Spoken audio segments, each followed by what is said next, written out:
علی بھائی اگلا سوال ہے، مجھے اکیلے نماز پڑھنے کے دوران اکثر اوقات خواہ کے خیالات اور وسوسے آتے ہیں، جس کی وجہ سے میں نماز میں بھول جاتا ہوں، لیکن آخر میں سجدہ سہو بھی کر لیتا ہوں تاکہ نماز کی کمی کا ازالہ ہو جائے۔ مگر اب مجھے کہیں سے یہ بات معلوم ہوئی ہے کہ ہر غلطی کا ازالہ سجدہ سہو کرنے سے پورا نہیں ہوتا، بلکہ بعض غلطیوں کے باعث تو نماز بھی دوبارہ پڑھنی ضروری ہو جاتی ہے۔ پلیز میری رہنمائی فرما دیں کہ کن کن غلطیوں پر مجھے سجدہ سہو کرنا ضروری ہے۔ دیکھیں جی، اللہ کا شکر ہے کہ آپ کو یہ بات پتہ چل گئی ہے۔ اکثر مسلمانوں کو تو یہ پتہ ہی نہیں ہے۔ آپ کئی بوڑھوں سے ملے نا جو بھول جاتے ہیں نماز، تو وہ کہتے ہیں میں تے ہر نماز دے اینڈ تے 2 سجدے کر لینا کہ چلو نماز پوری ہو جائے گی۔ نہ، اس طرح نہیں ہوگا۔ سجدہ صاحب صرف ان غلطیوں کا ازالہ ہے جو چھوٹی غلطی ہیں۔ بڑی غلطیوں کا ازالہ نماز ہی دوبارہ پڑھنی پڑے گی۔ اگر کسی نے 4 فرض کی بجائے 2 پڑھ لیے ظہر کے، یا 3 پڑھ لیے، تو سجدہ صاحب سے اس کی کمپنسیشن نہیں ہوگی۔ ہر رکعت کے اندر 2 سجدے کرنا فرض ہے۔ کوئی شخص بھول گیا تو سجدہ صاحب سے اس کی کمپنسیشن نہیں ہوگی۔ سجدہ صاحب تو چند ایک غلطیاں جن کی کمپنسیشن ہے، باقی جو بڑی غلطیاں ہیں ان میں نماز ہی دوبارہ پڑھنی ہوگی، یا جو آپ نے غلطی کی ہے آپ نے اس کی ریمیڈی کرنی ہوگی۔ یہ نہیں کہ جی میں آخر ہی 2 سجدے کر لینا۔ اور یہ جو کہتا ہے نا خیالات آتے ہیں، خیالات بھی اس لیے آتے ہیں میرے بھائی، نہ نماز کا ترجمہ کسی کو آتا ہے تو ظاہر ہے جب آپ ایک ایسی زبان پڑھ رہے ہیں اور بول رہے ہیں جس کا آپ کو مطلب ہی نہیں پتا، تو پھر آپ کی اس کی طرف توجہ کیا ہوگی؟ یہ تو اسی طریقے سے کہ آپ روٹی کھاتے ہوئے ٹی وی دیکھ رہے ہیں، نہ روٹی صحیح طریقے سے کھا رہے ہوتے ہیں نہ ٹی وی صحیح طریقے سے دیکھ رہے ہوتے ہیں، دونوں کام پیرلل میں چل رہے ہوتے ہیں۔ اور دماغ اللہ نے ایک ایسی چیز بنائی ہے جو رکتی نہیں ہے۔ البتہ ایک چیز ہے کہ دماغ ایک وقت میں 2 چیزوں کو چلا سکتا ہے، تیسری چیز میں یہ کنفیوز ہو جاتا ہے۔ آپ اگر نماز میں اپنے دماغ کو 2 چیزوں کے اوپر لگا لینا تو تیسری چیز گھس ہی نہیں سکتی۔ ایک تو یہ ہے کہ آپ اس کی پروننسیشن صحیح کریں جو آپ پڑھ رہے ہیں، ایک کام آپ یہ کر لیں۔ دوسرا یہ ہے کہ آپ اس کے ترجمے کے اوپر توجہ کریں کہ میں کیا پڑھ رہا ہوں۔ اچھا، اس میں بھی میں نے نا ایک چیز تجربہ کیا ہے کہ آپ جو پڑھ رہے ہیں نا، آپ یہ تصور رکھیں کہ آپ کہیں سے دیکھ کے پڑھ رہے ہیں، اپنے خیال میں اسے لکھا ہوا پائیں۔ یعنی اگر آپ بسم اللہ پڑھ رہے ہیں تو آپ کے ذہن میں یہ بسم اللہ میں لکھی بھی پڑھ رہا ہوں، تو آپ اس کے حروف کے لکھے ہوئے کے اوپر بھی آپ کا ذہن لگے گا، پھر اس کے ترجمے کی طرف بھی، اور پروننسیشن بھی۔ 3 کام ہے، تو ایٹ لیسٹ 3 کام جب آپ دماغ کو دے دیں گے نا، پھر اور کسی طرف نہیں جائے گا وہ۔ ایٹ لیسٹ 2 تو وہ لے گئی نا۔ تو یہ اس لیے یہ معاملات ہو جاتے ہیں۔ بعض اوقات جینون بھی بندے کو کبھی بھول والا معاملہ ہو سکتا ہے۔ خود بخاری مسلم میں کئی احادیث ہیں کہ نبی علیہ السلام کو بھی نماز میں بھول ہوئی ہے۔ بحیثیت انسان کے ساتھ یہ نسیان والا ایک کمزوری تو لگی ہوئی ہے نا، وہ تو اپنی جگہ موجود ہے۔ صحیح بخاری اور مسلم دونوں میں حدیث ہے، نبی صلی اللہ علیہ وآلہ وسلم نے فرمایا جب تم میں سے کوئی شخص نماز پڑھتا ہے تو شیطان آ کے اسے مغالطے میں ڈال دیتا ہے، حتیٰ کہ اسے یاد ہی نہیں رہتا کہ اس نے کتنی رکعتیں پڑھی ہیں۔ تو پھر آپ علیہ السلام نے فرمایا کہ اینڈ پہ جا کے تم 2 سجدے کر لو۔ اگر تم نے یعنی نماز کی طاق رکھتے تھی اور تم نے جفت پڑھ دی، یعنی کم پڑھی ہوئی ہیں، 3 کی بجائے 2 پڑھ لی ہوئی ہیں، تو یہ 2 رکھتے اس کو کمپنسیٹ کر دیں گی۔ اور اگر تم نے نماز پوری پڑھی ہوئی تھی تو یہ 2 سجدے ہیں صاحب کے، یہ تمہارے لیے شیطان کو ذلیل کرنے کا سبب بن جائیں گے۔ لیکن یہ حدیث جو ہے نا وہ کانٹیکسٹ کے ساتھ نہیں، کانٹیکسٹ دوسری حدیث میں جو مسلم شریف کی، کہ اگر کسی شخص کو، اس میں الفاظ ہیں، یہ شک پڑ جائے کہ اس نے 3 پڑھی ہیں یا 4، تو وہ شک کو مٹا کر یقین پر بنیاد رکھے اور پھر اینڈ پہ جا کے صاحب کے 2 سجدے کرے سلام پھیرنے سے پہلے، تو اس کی نماز مکمل ہو جائے گی۔ یقین پر بنیاد رکھے، اس کا کیا مطلب ہے؟ اگر کسی کو یہ شک پڑا کہ میں 3 پڑھی ہیں یہ 4، 3 اور 4 میں ٹائی پڑ گئی، تو یقین کیا ہے؟ 3، 4 تو شک میں ہے نا، 3 اور 4 میں شک ہے، تو یہ نہیں ہے کہ 2 پڑھی ہوئی ہوں گی، 3 اور 4 میں سے 1 پڑھی ہے۔ اور اگر 4 اس نے پڑھی ہوئی تھی اور اس کو 3 اور 4 میں شک ہوا تو اب یہ 2 سجدے شیطان کو ذلیل کر دیں گے. اور یقین پہ بنیاد رکھیں گے آپ تو اس کا فائدہ یہ ہوگا کہ اگر آپ نے وہ 3 پڑھی ہوئی تھی تو آپ کی 1 رکعت کم نہیں ہوگی بلکہ آپ کی 1 رکعت اس کو 4 کو پورا کر دے گی. یہ نہیں ہے کہ 3 اور 4 میں شک پڑا ہے تو آپ یہ کہ نہیں 4 ہی ہے اور اینڈ پہ 2 سجدے کر لیے, نماز نہیں ہوگی.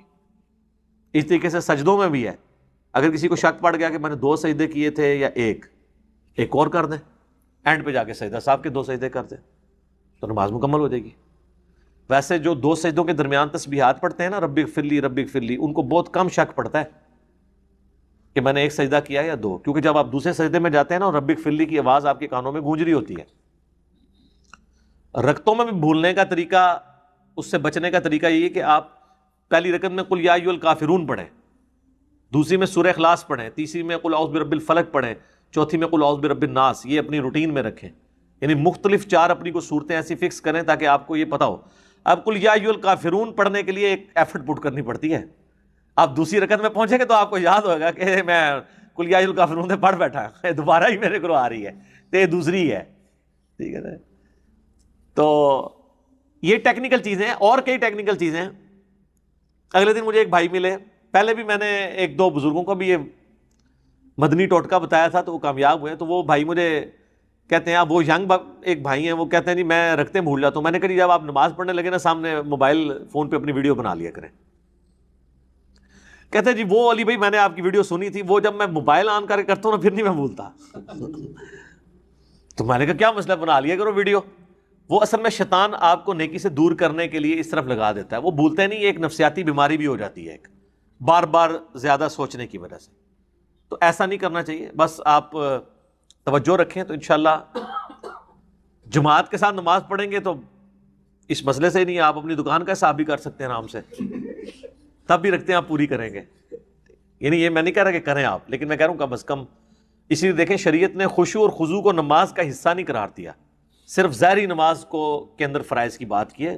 خشوع خضوع اگر ہوتی تو پھر تو آپ کو 10 دفعہ نماز پڑھنی پڑتی. اس کی ایفرٹ ضرور دلائی گئی ہے کہ آپ خشوع خضوع کریں, لیکن یہ اس کو نماز کا فرض نہیں بنایا گیا, ادروائز وہ مصیبت کھڑی ہو جاتی. تو انسان کو خیالات آ جاتے ہیں, لیکن یہ خیالات کی پیروی نہ کی جائے, جان بوجھ کے اس کو دماغ میں نہ لایا جائے. یہ چیز جو ہے نا اسلام کو ناپسند ہے. ادروائز آتا ہے اس کو آپ جھٹک دیں, آپ نماز کی طرف, اس کے ترجمے کی طرف توجہ رکھیں. بخاری مسلم میں ایک حدیث ہے کہ نبی علیہ السلام نے ایک دفعہ زور کی 2 رکعتیں پڑھا دیں اور آپ مسجد سے بھی نکل گئے. کسی صحابی نے عرض نہیں کی, ایک صحابی نے کہا یا رسول اللہ کیا نماز کم ہو گئی ہے یا آپ بھول گئے ہیں؟ تو آپ نے فرمایا نہ نماز کم ہوئی ہے نہ میں بھولا ہوں. تو ان کا یا رسول اللہ آپ نے تو 2 فرض پڑھائے ہیں زور کے. تو آپ نے باقی صحابہ سے پوچھا یہ ٹھیک کہہ رہا ہے؟ ان کا یا رسول اللہ ٹھیک کہہ رہا ہے. اچھا باقی احتراماً نہیں بول رہے تھے. ٹھیک ہے. تو آپ علیہ السلام واپس پلٹے اور آپ نے 2 رکعتیں اور پڑھائیں اور اینڈ پہ صاحب کے 2 سجدے کیے, اور پھر آپ نے فرمایا کہ میں بھی انسان ہوں, میں بھی بھول سکتا ہوں جس طرح تم بھول جاتے ہو, تو اس طرح مجھے غلطی کے اوپر, بھولنے کے اوپر آگاہ کر دیا کرو. اور اگر کسی کے ساتھ یہ معاملہ ہو تو وہ 2 سجدے کر لیا کرے. اس سے پتہ چلا آپ نے گفتگو بھی بیچ میں کر لی. اکثر لوگ پوچھتے ہیں نا, وہ میری رکعت رہ گئی تھی, میں نے امام کے ساتھ سلام پھیر دیا, بعد میں مجھے یاد آیا. وہ جتنی دیر مرضی بعد میں یاد آئے, آپ اسی وقت 1 رکعت پوری کر کے 2 سجدے کر لیں, آپ کی نماز ہو جائے گی. آپ نے چاہے گفتگو کی ہے کسی سے, نہیں کی ہے, کہتے ہیں جی وہ ادھر ہی بیٹھے رہے گفتگو نہ کریں پھر کر سکتے ہیں. نہیں, نبی علیہ السلام تو باہر چلے گئے تھے. ٹھیک ہے, دین کو اتنا مشکل بنایا ہوا انہوں نے. اس طریقے سے بخاری مسلم میں ایک حدیث ہے, نبی علیہ السلام نے زور کی 1 دفعہ 5 رکعتیں پڑھا دی. سلام پھیرا تو صحابہ نے کہا یا رسول اللہ آپ نے 5 پڑھا دیے. تو آپ نے اسی وقت 2 سجدے کیے, اور پھر آپ نے فرمایا کہ میں بھی ایک انسان ہوں, بھول جاؤں تو تم یاد کروا دیا کرو, اور جب کبھی تمہارے ساتھ یہ معاملہ ہو تو اینڈ پہ 2 سجدے کر لیا کرو. اچھا یہ جو آپ بار بار کہہ رہے ہیں میں بھی انسان ہوں, میں بھول جاتا ہوں, اور پچھلی حدیث میں آپ نے سنا نبی علیہ السلام نے کیا فرمایا کہ نہ نماز کم ہوئی ہے نہ میں بھولا ہوں. یعنی حضور اتنے کانفیڈنٹ تھے کہ میں نے 4 ہی پڑھائی ہیں. علم غیب کا بھی عقیدہ آپ کو کلیئر ہو جائے گا. آپ کہہ رہے ہیں نہ میں بھولا ہوں نہ نماز کم ہوئی ہے, یعنی ایسا بھولے کہ اس بھولنے کو بھی بھول گئے. بخاری مسلم میں ایک حدیث ہے, نبی علیہ السلام مسجد میں تشریف لائے, فوراً چلے گئے, فجر کے وقت آئے, پھر تھوڑی دیر بعد آئے تو آپ کے مبارک بالوں سے پانی ٹپک رہا تھا. آپ فرمایا کہ مجھ پہ غسل فرض تھا, میں بھول گیا, تو غسل جنابت کر کے تو یہ ساری چیزیں امت کی تعلیم کے لیے ہوا کرتی تھی تاکہ امت سیکھے. تو یہ بخاری مسلم کی جتنی احادیث میں نے بیان کی اس کی روشنی میں آپ کو یہ پتہ چل گیا کہ سجدہ صاحب جو ہے وہ کمپنسیشن اس صورت میں ہوگا جب آپ نے کوئی بڑی غلطی نہیں کی ہے, اور اگر بڑی غلطی کی کمپنسیشن کر لی پھر اینڈ پہ 2 سجدے کیے پھر تو نماز ہو جائے گی, یعنی 3 یا 4 میں سے رکعتوں میں ہوا تو. اور اگر آپ نے کمپنسیشن نہیں کی ہے, 3-4 میں شک پڑا اور آپ نے کہا نہیں 4 ہی پڑھی ہیں اینڈ پہ 2 سجدے کیے, نماز نہیں ہوگی, یہ ذہن میں رکھیے گا. آپ نے کمپنسیشن اسی نماز کے اندر اس کی کرنی ہے. ایک شخص دوسری رکعت میں پہنچا اور اسے یاد آیا یار میں نے پہلی رکعت میں پتہ نہیں 1 سجدہ کیا یا 2, یہ تو خیر ویسے ہی خیال ایسا ہے کہ اس کو اٹھا کے پرے پھینکنا چاہیے, دوسری رکعت میں جا کے تو نہیں کسی کو خیال آنا. ٹھیک ہے, آپ کسی امام مسجد سے بھی پوچھیں نا کہ 3 دن پہلے عشاء کے پہلی رکعت میں تو نے کیا پڑھا تھا دوسری میں, تو اس کو نہیں یاد ہوگا. ایون اگر آپ سے پوچھا جائے آپ نے پرسوں جو ہے وہ دوپہر کے کھانے میں کیا کھایا تھا تو نہیں یاد رہتا. اب دوسری رکعت میں جا کے اگر شیطان لچ تل رہا ہے کہ پہلی رکعت میں تو نے 2 کیے یا 1, تو لچ ہی تلا ہے نا اس نے. تو اگر آپ کو بہت وہم ہے تو پھر آپ دوسری رکعت میں 3 سجدے کر لیں تو وہ اس پہلی 1 رکعت کا 1 سجدہ پورا ہو جائے. اب سجدہ صاف کریں گے تو آپ کی کمپنسیشن ہوگی. یہ میں آپ کو ڈاکٹرن سمجھا رہا ہوں. مشکات میں آپ کو پہلی جلد میں سجدہ صاف کا چیپٹر ملے گا, اس میں آپ کو یہ ساری حدیثیں مل جائیں گی اور سجدہ صاحب کے وہ 4 طریقے بھی پتہ چل جائیں گے جو سنت سے ثابت ہیں. بخاری مسلم میں یہ کہ نبی علیہ السلام نے سلام پھیرنے سے پہلے 2 سجدے کیے, یعنی تشہد پورا کیا 2 سجدے کیے پھر دائیں بائیں سلام پھیر دیے. یہ سجدہ صاحب کا ایک طریقہ ہو گیا. بخاری مسلم میں ایک اور طریقہ ہے کہ نبی علیہ السلام نے دونوں طرف سلام پھیرا, اس کے بعد 2 سجدے کیے پھر دوبارہ سلام نہیں پھیرا. 2 سنت طریقے. تیسرا, آپ علیہ السلام نے دونوں طرف سلام پھیرا پھر 2 سجدے کیے پھر بیٹھے, تشہد نہیں پڑھا, تشہد ان میں سے کسی میں دوبارہ نہیں پڑھا, اور پھر 2 طرف سلام پھیر دیا. 3 طریقے. چوتھا طریقہ ابو داؤد اور ترمذی کے اندر آتا ہے, ترمذی میں اور المستدرک للحاکم کے اندر, کہ نبی علیہ السلام نے 2 سجدے کیے تشہد پڑھنے کے بعد, اس کے بعد آپ دوبارہ بیٹھے پھر پورا تشہد پڑھا اور پھر 2 طرف سلام پھیرا. یہ 4 سنت طریقے ہیں سجدہ صاحب کے. ایک 5واں طریقہ بھی ہے جو حنفی کرتے ہیں, وہ صحابہ کرام سے یا نبی علیہ السلام سے ثابت نہیں ہے, اور وہ بھی حنفی پورا عمل نہیں کرتے. المصنف ابن ابی شیبہ میں موجود ہے. ابراہیم نخعی کہتے ہیں کہ سجدہ صاحب کا بھی ایک سلام ہے دائیں طرف, اور نماز جنازہ میں بھی ایک طرف سلام ہے. حنفی تو 2 طرف سلام پھیرتے ہیں, آدھی روایت پہ عمل کرتے ہیں. تو سجدہ صاحب میں یعنی عبدہ و رسولہ تک پڑھ کے یا دروشی پڑھ کے ایک طرف سلام پھیر کے پھر 2 سجدے کرنا, وہ جو سلام ہوتا ہے نا وہ سجدہ صاحب کا سلام ہوتا ہے جو سینٹر میں پھیرا جاتا ہے. وہ خروج بالسمعی ہی نہیں ہوتا کہ جس سے آپ نماز سے نکلتے ہیں. آخری سلام جو ہے نا وہ نماز کا ہوتا ہے. یہ بیچ میں آپ جو ایک طرف سلام پھیر کے 2 سجدے کرتے ہیں نا, وہ سہو کے 2 سجدوں کا سلام ہوتا ہے. پھر آپ جو تشہد پوری پڑھ کے اینڈ پہ جو سلام پھیرتے ہیں نا, جس کے بعد آپ نماز سے نکلتے ہیں, وہ والا نماز والا سلام ہوتا ہے جو اپنی پوری انٹینشن سے. اگر بھول کے بھی کسی نے سلام پھیرا ہے, ابھی اس کی رکعتیں رہتی تھی, تو وہ نماز سے نکلنے کا سلام نہیں ہوگا. یہ نہیں ہے کہ اب وہ انٹینشن سے تو پھیرے نہیں ہے, سلام پھیر بھی دیا, گپے بھی مار دی, پھر یاد آیا, اس کے بعد سنتے ہیں وتر بھی پڑھ لیے, پھر یاد آیا نہیں یار میری تو امام کے پیچھے عشاء کی 1 رکعت رہ گئی تھی یار, میں نے تو امام کے ساتھ سلام پھیر دیا, بس اس وقت یاد آیا, پھر آپ 1 رکعت پڑھیں, سجدہ صاحب اینڈ پہ کریں, نماز ہو جائے گی.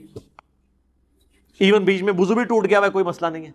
تو سجدہ صاحب کے میں نے آپ کو 5 طریقے بھی بتا دیے, اور یہ بھی بتا دیا کہ سجدہ صاحب کی ڈاکٹرن کیا ہے, کہ 2 سجدے نکالنے لیکن یقین پہ بنیاد رکھنے کے بعد.